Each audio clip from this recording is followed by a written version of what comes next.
Good morning, everybody. This is Steve Sapodowski, publisher of BuyUBuzz.com. And today we're going to be talking Louisiana legislature and what has been going on with the fiscal session with Christopher Tidmore.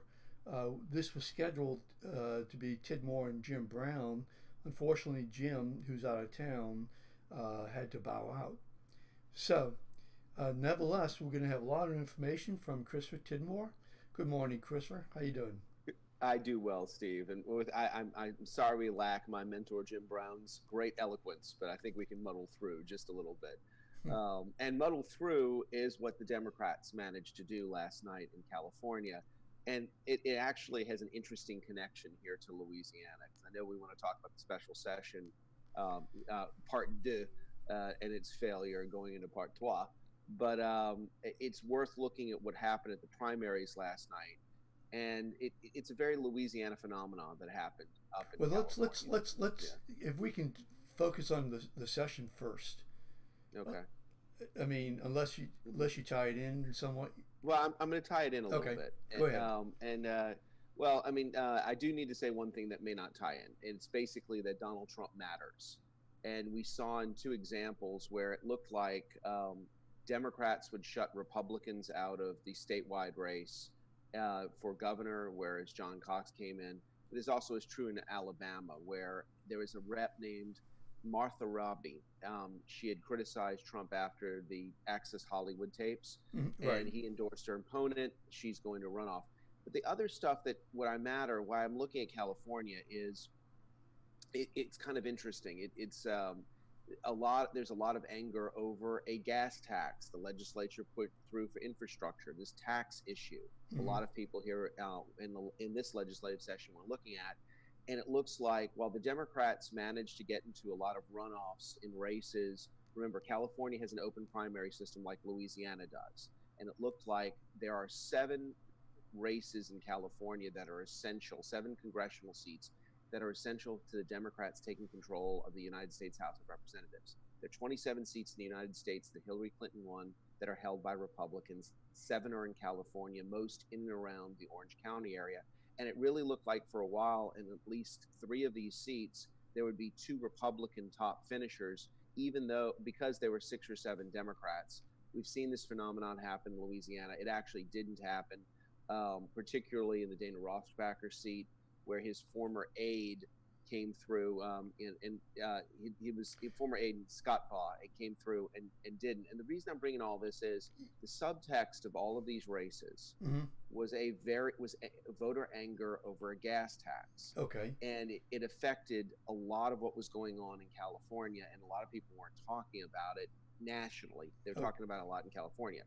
The reason I bring that up is, and what happened in these races and the Democrats came through, is Democrats were gambling that Republican anger and independent anger over a tax that hits just about everybody wouldn't lash back on them.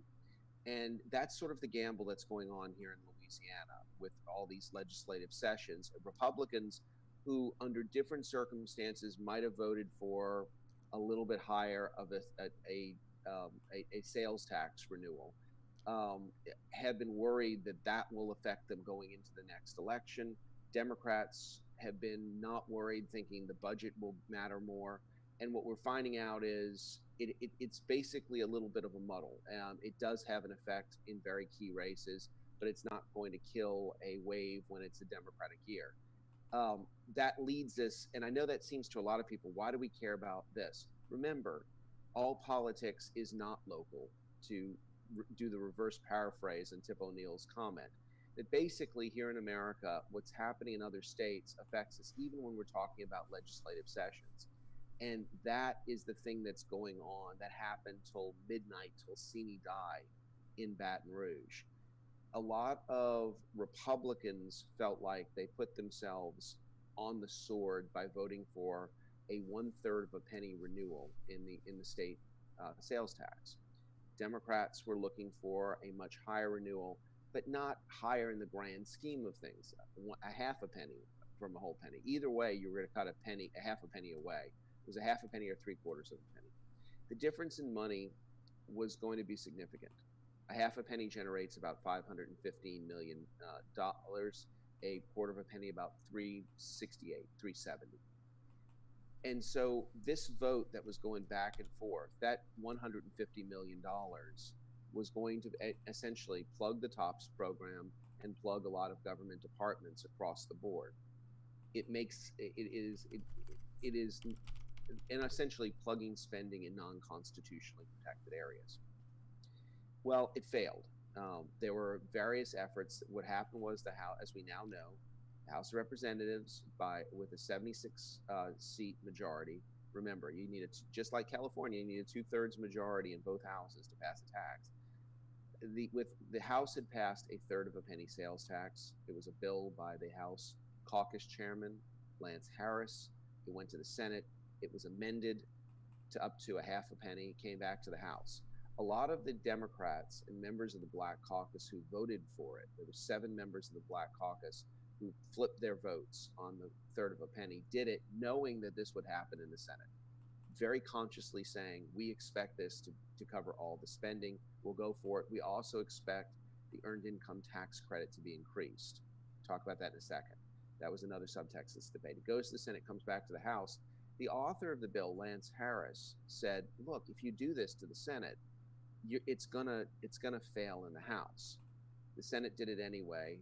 It failed in the House. There was an effort in the last minutes of the session to reconsider a bill by the Speaker pro tem, Walt Lejay of New Orleans, to do the half penny. It didn't go through. And at midnight, with the end of the session call, the Speaker announces sine die, or without day in Latin. It means it's the end of the session. We have to go home. And it takes a week for the governor to call a new session. So we'll hopefully have a third session sometime next week. What it left with was the budget with healthcare fully funded. That was the one thing the budget did. But it not only cuts the TOPS program by 30%, it cuts across the board.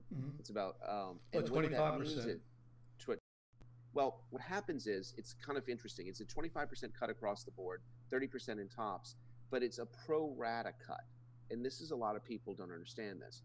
Because of the way the budget was changed, if the legislature doesn't fully fund the budget, TOPS is going to be cut. And this was a very deliberate thing. And I was rather shocked that this made it through the legislative session. Usually in a situation like this, what happens is the budget can prioritize funding.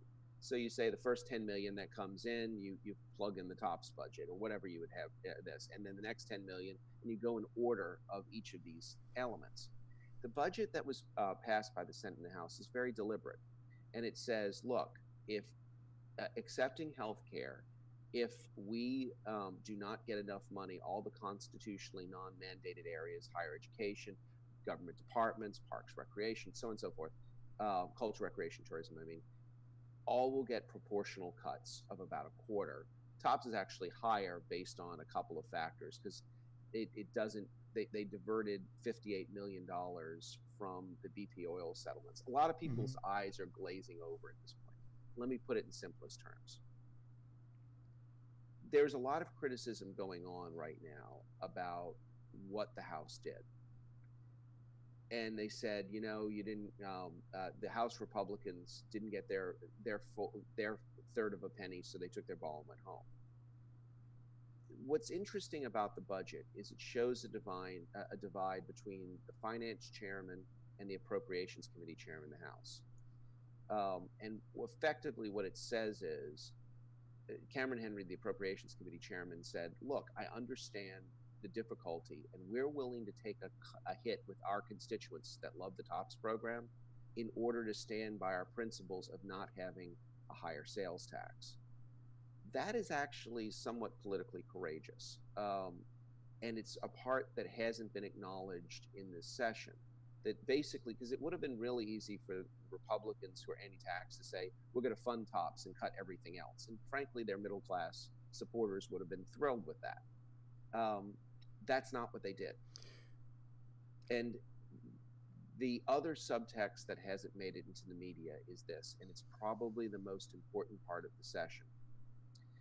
Steve, most people, when you hear the terms revenue estimating conference, if their eyes were glazing over with some of the numbers I was throwing out earlier, they just suddenly disconnect.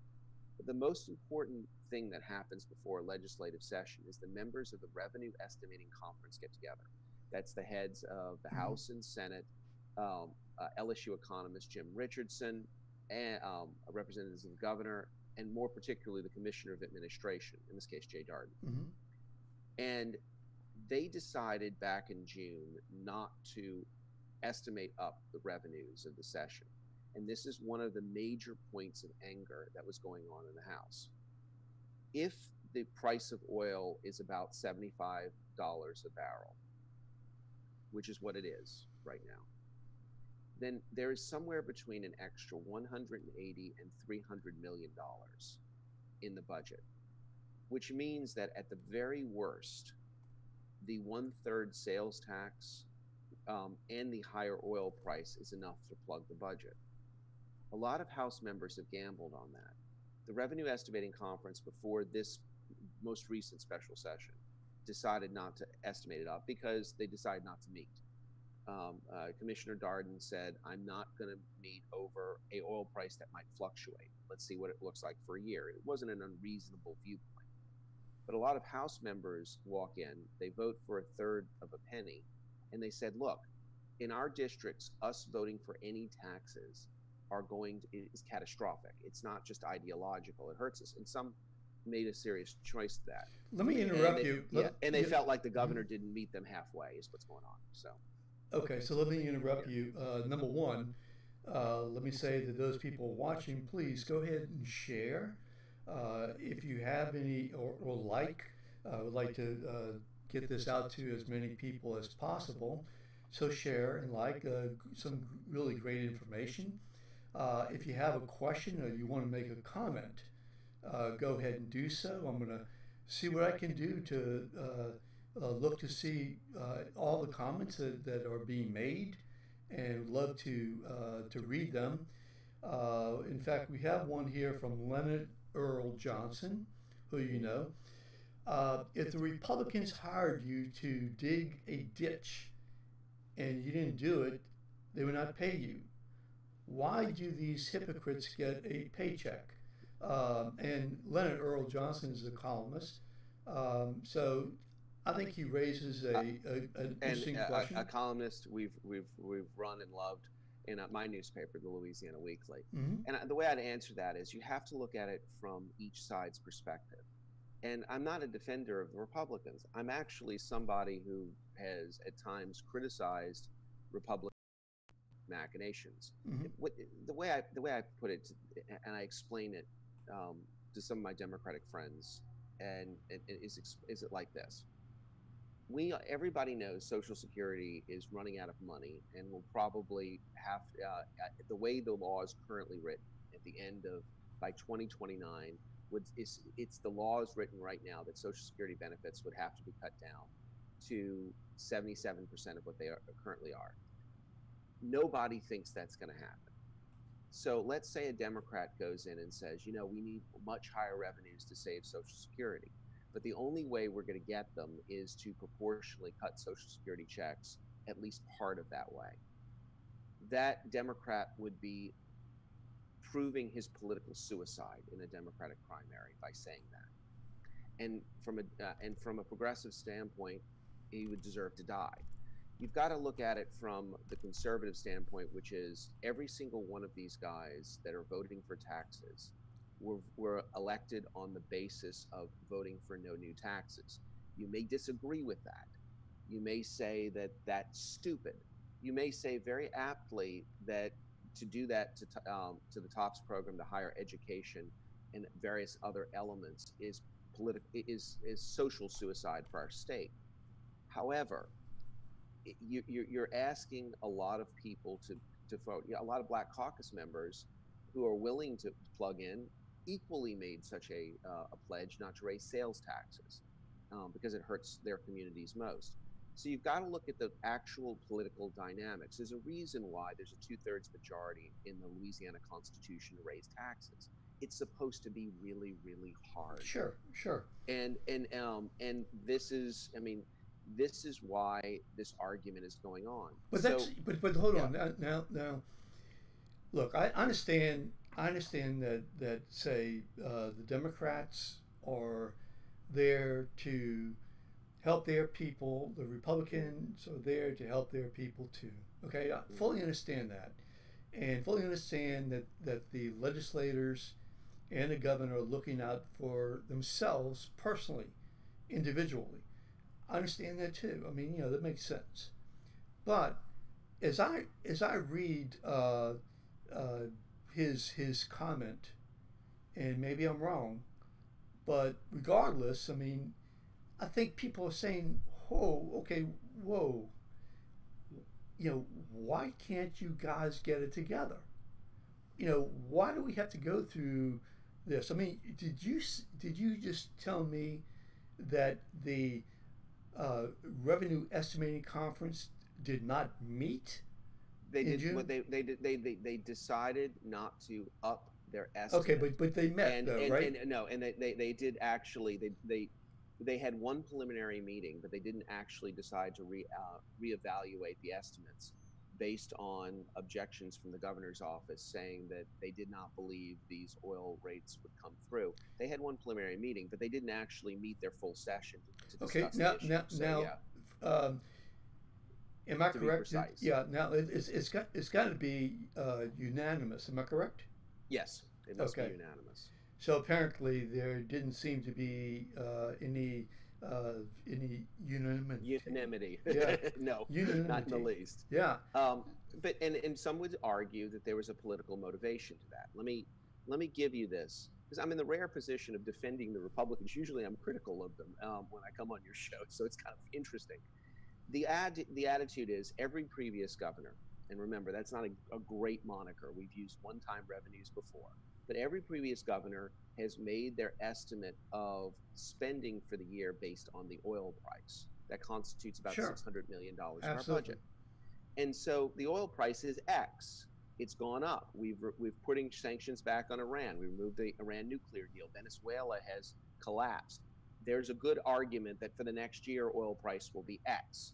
So a lot of particularly the Speaker of the House, Taylor Roth, looked at this and said, if we do this, then I can meet you halfway and get my caucus to raise a tax, Right. and that way that is a compromise. The administration, Jay Dardenne came through and made an equally reasonable argument, but it was like, you know what if the oil price falls Yeah. next, in 2 months? Then we're in a trap and we can't call a special session without extraordinary circumstances. That let's do this for a year and see where the oil prices are. A lot of Republicans were terrified of raising a tax more than they had to at five, if the oil prices, then finding that there's a massive surplus, and then turning around and going into the 2019 elections and saying, wait, you didn't have to raise our taxes in deep oil conservative districts. You didn't have to raise our taxes as much as you did. Therefore, you deserve not to be elected. And remember, most of these guys are not running for re-election. They're term limited. They're running for a different office. You're going to see Hmm. a lot of jumping from the Sure. House to the Senate to the Senate to the House. So they actually will have really competitive races if they're running again. And so they're saying to themselves, wait, why is this going on? So we walked into the special session. This is the part that hasn't gotten a lot of media coverage, with a lot of these Republicans saying to themselves, you know what? We have always done it this way, and now the rules were changed on us. So there's a lot of Hmm. anger going on. You add to that the eviction notices that were sent out to people in Right. nursing homes when basically it said that was never ever going to happen. I was just as afraid of it as anybody else. I mean, there's a lot of things that we said would never happen. You never cut tops. We've cut tops. So it was a reasonable statement that the administration made it, but the Republicans said we weren't ever going to chase old people out of nursing homes. Why did they do this? This was a political stunt. So they're coming into a couple things where they don't really trust Hmm. Governor Edwards and Commissioner Dardenne. Sure. You come through into the session. The managing to get 70 plus votes in the House of Representatives for even a third of a tax was a pretty Herculean task. Lance Harris affected himself with some of his members and really hard it. A lot of people voted for that. And I mean, I'll give you an example. Julie Stokes is running for Secretary of State. Right. She's in many ways the favorite. She is a defender of voting for that tax and even was willing to consider a half. Understand, she's going to be running when amongst Republicans, which is her core support. That's going to hurt her chances, even though she's the best funded, best supported candidate, and it's going to hurt it massively because a lot of rank and file Republicans feel like they're overtaxed. So the third of a penny gets to the House, it goes to the Senate. Lance Harris gets to the Senate and he basically begs and he says, look, if you want to do a separate bill where you do the difference between a third and a half a penny, do that. You can't revenue raise in the Senate, but he said we could bring it to the floor in the House, but it won't pass. So the Senate decides to amend Harris's bill. In the fairness to the Senate, that's all they can do. All revenue raising measures must start in the House to a half a penny and send it back. The Senate's a lot more centrist, if you will. I won't say liberal, but centrist than the House is. Most of the Republicans in the Senate used to be Democrats, is another way of putting it. So you send it back to the House. The House's attitude is, wait a second, we already took a risk. Why won't you pass the third of a penny? And effectively, they ran out the clock. And if there's any hypocrisy that was going on amongst the Republicans, and I think there was, it wasn't so much as the Republicans who took the risk, like Julie Stokes, Lance Harris, and a third of a penny, who were trying to say, okay, let's find a compromise at least part of the way. It was actually with the and it wasn't really with the Cameron Henrys who said, I will vote against a tax, and you know what, I'll cut programs that are important to my constituents. You may not agree with him, but that's an intellectually consistent odds. It was the Alan Seabraws. Alan Seabraw very consciously went to the podium and started filibustering and trying to run out the clock. Right. Seabraw will vote for spending resolutions, but he'll never vote for a tax. And he's going to be going on the federal bench, it looks like, very shortly. So he doesn't care. He just wants to be able to have his last bit of splash. And what he did was manage to control the podium and control the floor motion so much that the motion to reconsider the Walt Leger's bill of a half a penny that he originally filed in the House was shot down. If that bill had theoretically passed, you could have gone to a post-conference committee, and if the governor called the third special session, it's very perfunctory. You get it done in a day. Okay, so having said, yeah. So that's a lot of in baseball to say that there is hypocrisy going on, but the thing that's understood is it's not as if Democrats are reasonably worried about critical programs. I mean, one of the things that got cut away was $1 million that was added to keep foster kids in foster care until they finish high school. And that's a pretty basic idea. Nobody really has a problem with that, but it was new spending. It was an extra $1 million. And that was taken away. And a lot of Democrats are like, these are stupid things to be cutting. Why are we doing it? We all agree on this. This isn't some controversial idea. A lot of Republicans are basically saying, you know what? We already met you halfway. What are you willing to do? And that's where the session broke up. Not over hypocrisy, not over laziness, over a fundamental ideological difference that has resonance at the ballot box. Okay, so let me interrupt, and I'm looking at a comment here, and if we can keep your responses short, okay, so that we can get to some of these things. Okay, Lynn Matthews says, I don't see anyone talking about making Louisiana a better business climate. How can increasing taxes, other than temporarily fix the budget problem, but long term, will negatively impact any new business development? So, I mean, that is the position, I think, am I correct, of Louisiana Association of Business and Industry, and that is that Louisiana is doing so poorly in terms of economic development. Well, look, there is a truth that we don't like to talk about. Louisiana is sandwiched between Texas and Florida, neither of which that have an income tax. We're not getting rid of the income tax.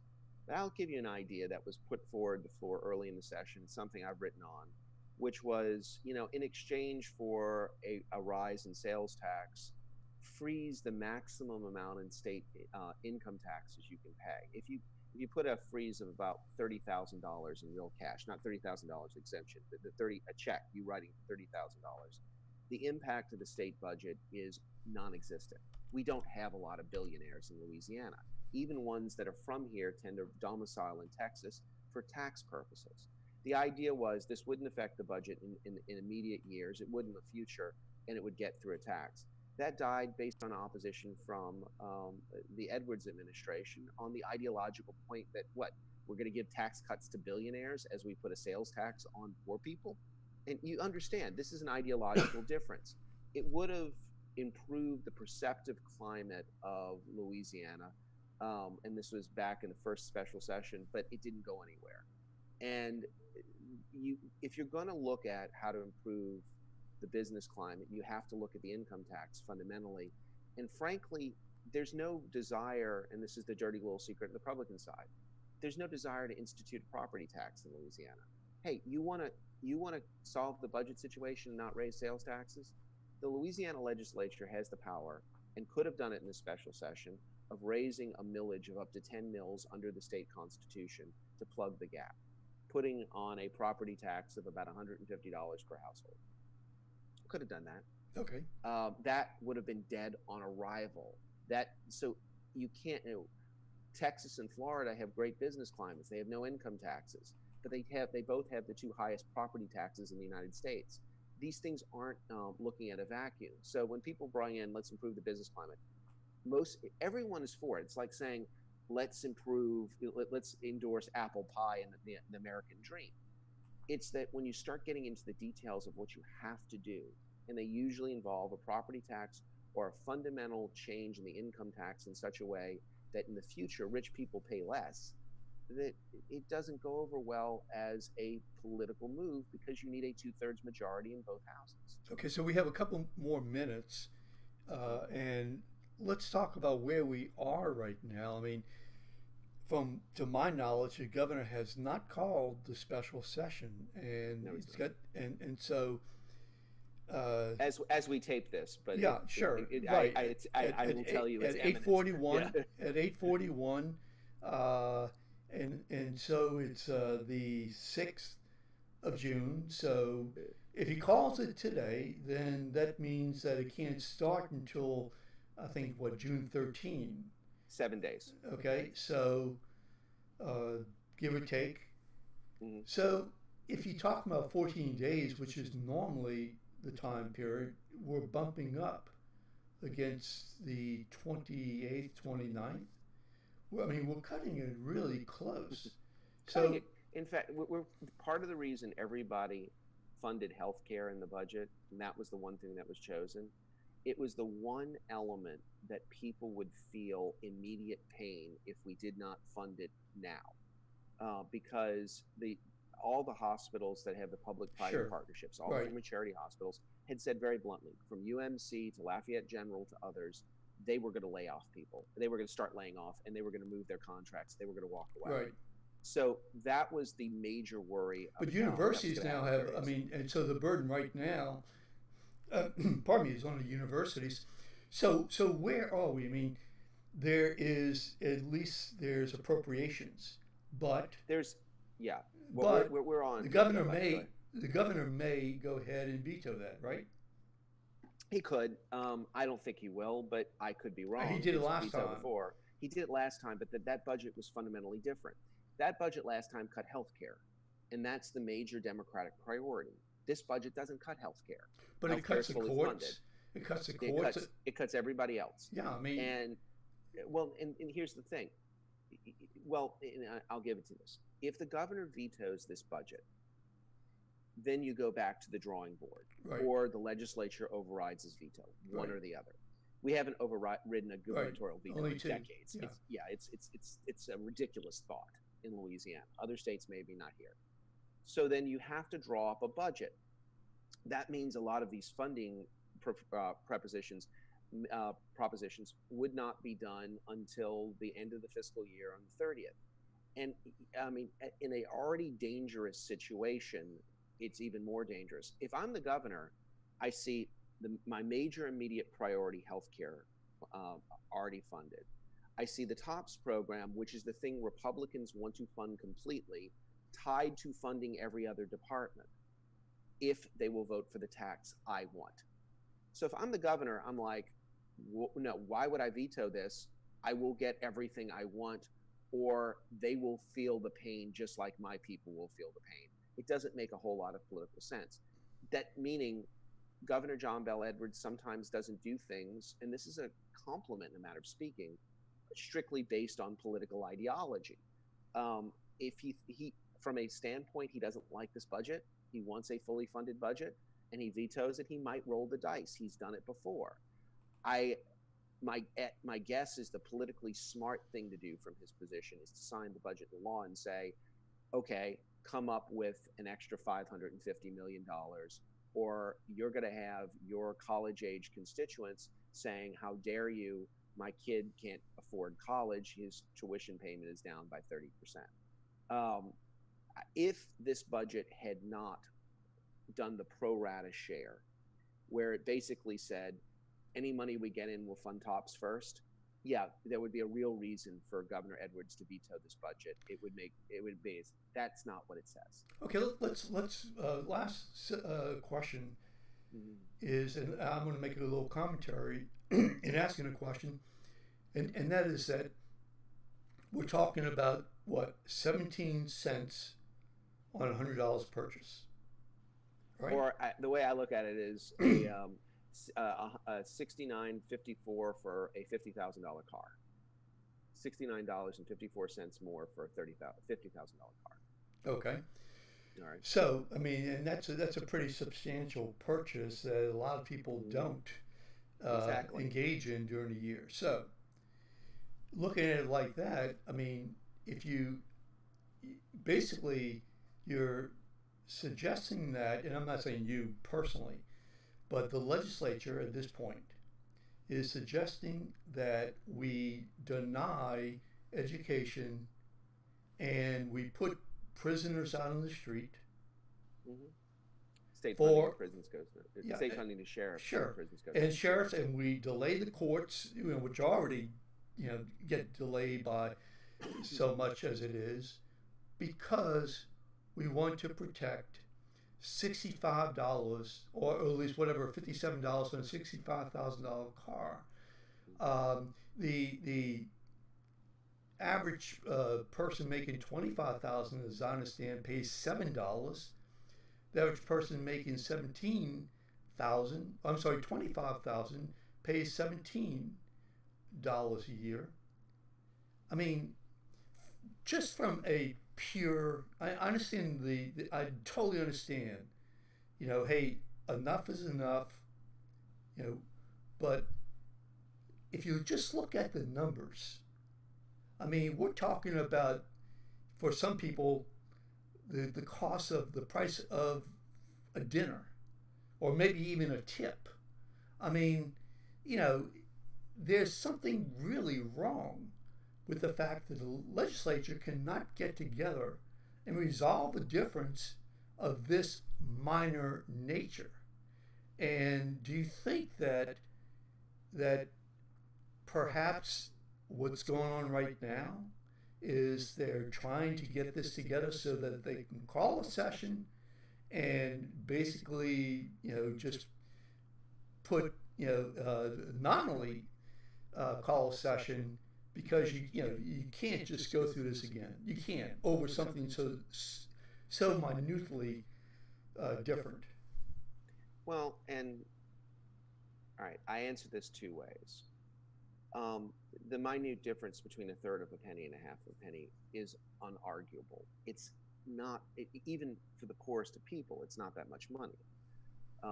Having said that, you've got to accept that the Republicans who voted for the third of a penny already feel like they put their reelection in danger. So the question comes to the governor's office. But the Democrats have also done that in terms of sales taxes. But members of the Black Caucus specifically take a risk as well. But here's the thing: if you're a Black Caucus member, while there's going to be anger in your district, and I write for an African American Right. newspaper, I cover this very closely. When it comes to saving hospitals and other government programs, while there's going to be anger over why couldn't you get a better deal on income taxes, most of the Black Hawks members are not going to lose their seats or lose their next election based on voting for a half a penny or a third of a penny. It's not. It's a principle thing that those who did it against it. It's not going to have a political impact. Mostly, there could be exceptions. For Republicans, it will. So the way I answer your question is with a question. To overcome this 150, $180 million difference, which is what we're talking about, that would fund TOPS, prisons, everything else, what concession will the administration make to the Republicans that they can go back to their constituents and say, I know you hate this. I know you hate me for voting for it. Will you do it? The administration so far has not been willing to agree to a tax of less than 5 years for a legitimate reason. 5 years is the minimum arc that Wall Street considers funding when it comes to the bond rating. Right. So they can't really put that on the table. Otherwise, we might have had a deal already for 2 years. Just get us through the election. Possibly, possibly not. So what else is the governor willing to do? Because from a political standpoint, there is a really Cindy Bishop just sent me a thing saying Alan Seabaugh, and I think I said, I know him very well, and I apologize if I mispronounced the things. What I was talking about was a representative earlier. Anyway, the question is, what is the governor willing to do to say to Republicans, I can give you this and it will give you cover? Because you are taking a politically risky stand. It's not about the comparatively small bit of money.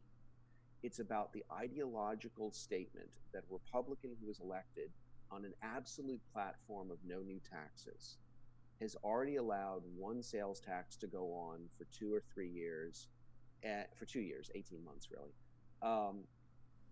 and had told his constituents it was completely temporary for a crisis. Now he's basically extending half of that for 5 years. The governor needs to come up and say to him in old-fashioned political horse trading, and not, hey, you get a road in your district, which is how the governor is thinking, something on a rather large scale that comes through. What is that? I thought for a while what the governor was going to endorse was a constitutional convention. The idea that was pushed by Neil Abramson. Personal animosity between the governor and Abramson, even though Abramson's a Democrat, he tends to vote with the Republicans. He's a committee chairman, has pretty much killed that for now, at least for this session.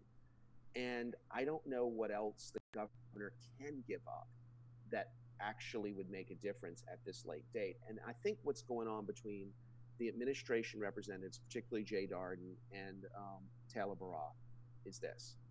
Look, we got to pass the half penny. There's no way around this. We're not going to call the Revenue Estimating Conference back. That's off the table. Maybe it's not, but I'm guessing it is in the next 7 days. So what can we do for you to get this passed that doesn't involve a large budgetary cut beyond 1 or 2%? And I think there's a lot of flummox in the administration about what they can do. Because remember, Bel Edwards is himself going into a very tough re-election. Sure. He cannot afford, he's a pro-life, pro-gun Democrat. The thing he's going to be talking about, believe it or not, in this election is how he passed a 15-week abortion limit, because it's going to get him credibility with conservatives, and it doesn't hurt him with African Americans who tend to be socially conservative. But if he starts giving away economic stuff, it could affect African American turnout and poor Democratic turnout, and affect his re-election, which will already be tight. It will not be the 60-40 David Vitter type of thing. And he's in a trick bag. Right now, he gets hurt, but the Republicans get blamed for the budget being, hurting TOPS effectively. He doesn't get blamed. So what's if the compromise? He gives something away, yeah, I don't. And this is, and I'm saying this is somebody who looks at this every day, who reads the bills. In order to get the House Republicans on basis Mhm. The governor will have to do some form of long-term tax cut that doesn't affect in the next 2 to 3 years, but affects either business or individuals long term. The problem is, if he does that, he may lose some of the Democrats he needs for the sales tax cut. So it is a complex issue. Mhm. Trying to keep enough members of the Black Caucus in particular on board and the Republicans is going to mean the governor gives something on taxes that doesn't affect this revenue in the short term, but does long term. And I don't know if there's the political will to do that, to be Well, honest. I got to tell you, principle is great. I mean, everybody should live up to their principles to the full extent that they can. No question about that. But I got to tell you that we're talking about not even pennies, fractions of pennies. And I just cannot believe that we're going to risk putting prisoners out in the street. We're going to tell our students, sorry, but you can't take that course anymore because we can't fund this university. We're going to lose professors. I mean, it just doesn't make any sense. We're talking about a standstill budget. We're not talking about an increase. So, And so you'd I mean, have and you'd somebody, have yeah, yeah, I mean, and you'd somebody have in has this got to, bite the bullet. Okay, bite the bullet. And we're talking about such a small difference. And dude, and there's a lot of Republican cores who say in a 26, 27 billion dollar budget that we can't find a million here, a million there for those critical priorities is ridiculous. And guess what? You're both right. Part of the reason we can't do this is we have a screwed up constitution that has a lot of dedicated stuff that we can't touch here and yeah. there when we Well, should be able to. that's why But I think that's yeah. that's why I But think we need a convention. Uh, I agree. But when it comes down to it, there are just as many passionate people who come in and say, look, they're not saying let's put prisoners on the street. They're saying, look, the legislature and the governor aren't really doing their jobs in the fundamental legal restrictions. And until they're willing to do that, we'll take the hit just to get them to be serious. And you may disagree with it. Look, I disagree. Over 17 cents, over 100, I have a real problem saying that's not something we should give up. But without being willing to meet them halfway somewhere else, it's not as if these guys, there's a perception that these guys are greedy and stupid. no, well, They're not. obviously Yeah, not. well, no, I I mean, know they're not. They're not. But that's the perception out there that Republicans are basically doing this on pure stupid no. ideology. They actually have a reasonable argument. It's the fact that the two sides are talking past each other to the Mhm. point.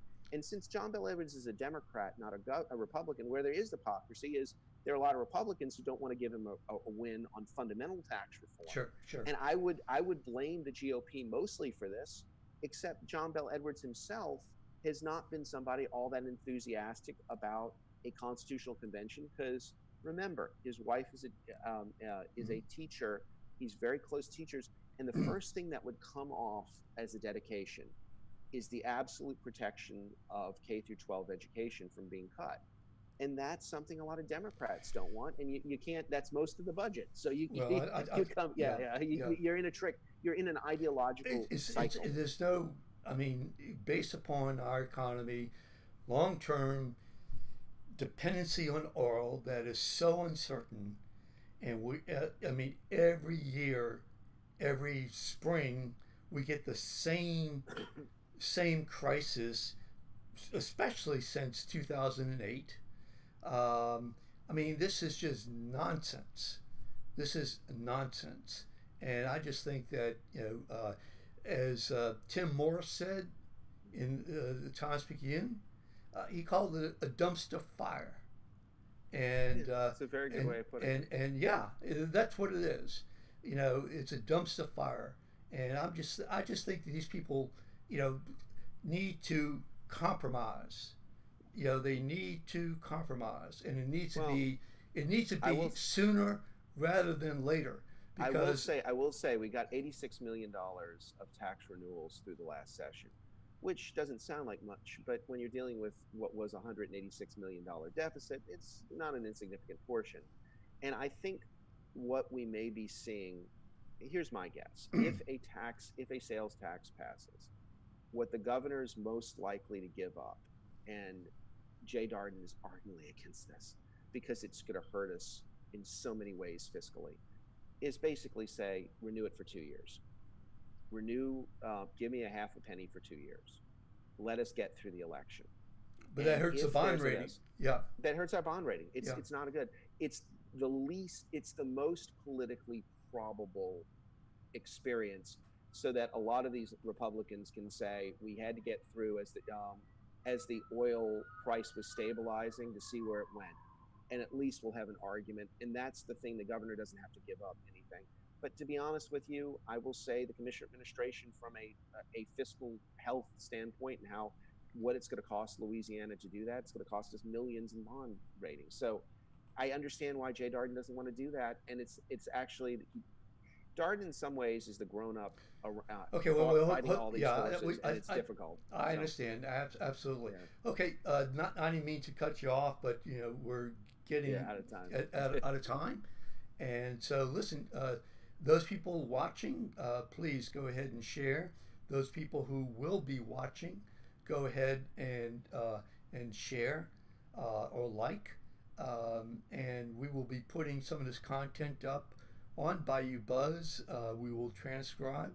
And I will be running some of this content on WRNO on Sunday morning at 8 a.m. as well as WSLA 1560 a.m. on Friday as well. So okay, so want to repeat that in terms of your rate? Yeah.